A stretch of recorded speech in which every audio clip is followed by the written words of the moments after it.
बारिश हुई, भीग के मुझको सर्दी लगी, कोल्ड हुआ फीवर आया, हालत मेरी हो गई ऐसी।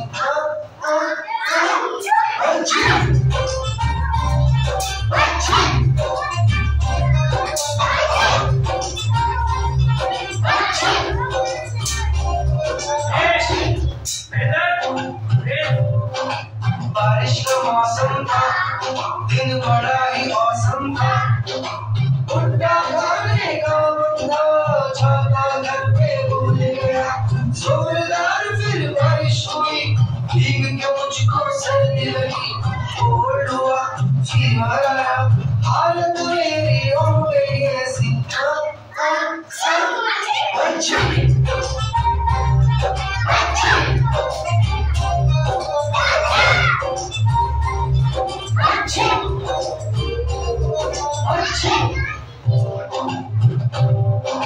बारिश का मौसम था, दिन बड़ा ही औसम था, भुट्टा खाने का बंदा छाता घर पे भूल गया, जोरदार फिर बारिश हुई, भीग के मुझको सर्दी लगी, कोल्ड हुआ फीवर आया, हालत मेरी हो गई ऐसी।